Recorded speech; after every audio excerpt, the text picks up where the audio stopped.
It's so slow. Hello, everyone. I am Sarah Michel, and this is another weekly challenge to God. I know it has been over 2 weeks since my last challenge, but this has been very atypical 2 weeks.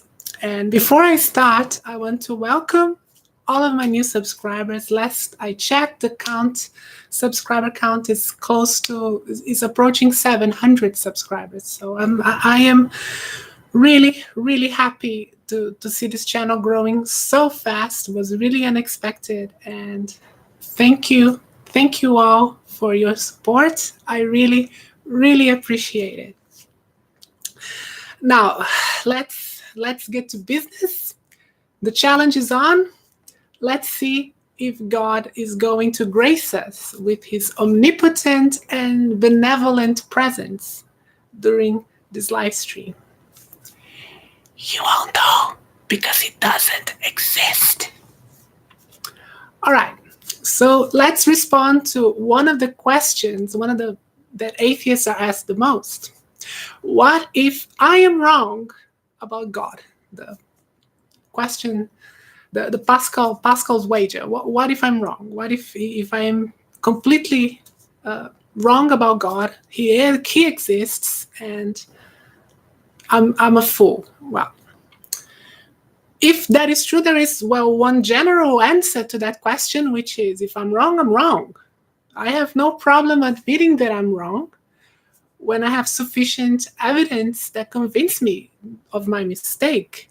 Now, I don't have any evidence right now that God exists and the afterlife exists, so I have no reason to believe in God or the afterlife.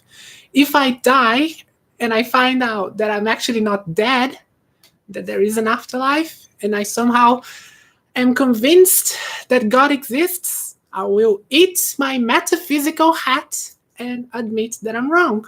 I have no problem with that. I have admitted that I'm wrong several times in my life. No problem. Now, I understand, though, that there are certain implications in the fact that I'm wrong, and the implications depend on about which God I'm wrong.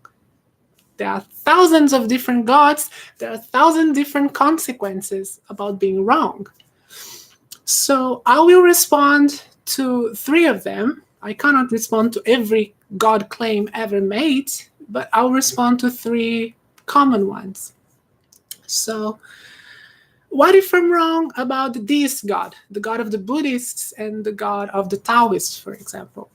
Well, there are no consequences if I'm wrong. I mean, I die. I realize that there is an afterlife, there is a spirit, and God exists. And I will simply, admit it, I was wrong, and then move on with my death, I suppose. Because there is no consequence to it. I was simply wrong. And I didn't know.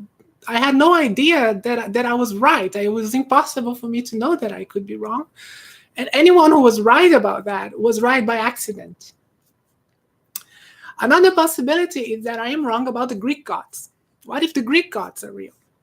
If that was true, if I die, I find out that not only I am not dead, and that would be a great prospect because I'll be able to see my friends, my family members after they die too. And not only that, I will find out that the Greek gods exist. And that is fucking awesome. I mean, if there are gods that are worth worshipping, are the Greek gods. I mean, some of them, Apollo, Athena, Aphrodite, these are gods that, in my opinion, are gods worth worshipping. So I'll be thrilled if I'm dead and I get the chance to talk to Apollo. So that would be a great prospect for me. And yeah, it's an extra life. I get the chance to meet some cool gods, and that would be really cool. Considering the lifestyle that I have and what I value, my virtues, I might even be allowed to get into Elysium.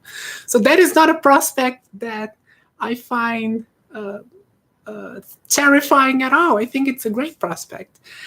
Now, what if I'm wrong about the monotheist, the God of monotheism, the Abrahamic God? Well, that is a different story. I wouldn't be thrilled about being wrong on that God. In fact, that is a terrifying prospect.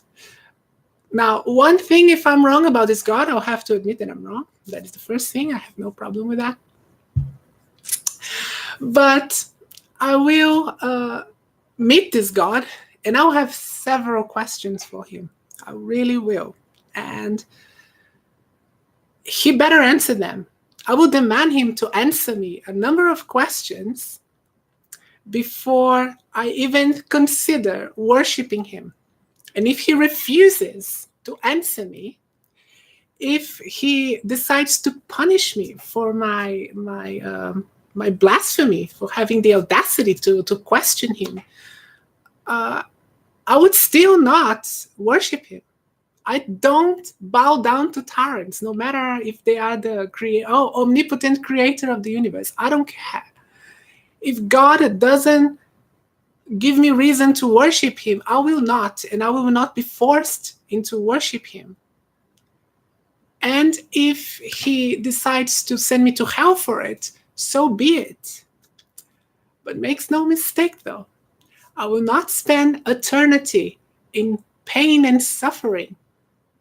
I will spend eternity in joy, knowing that I have more integrity than God. Thank you for watching. I've been Sarah Michel, and I will see you next time. Cheers.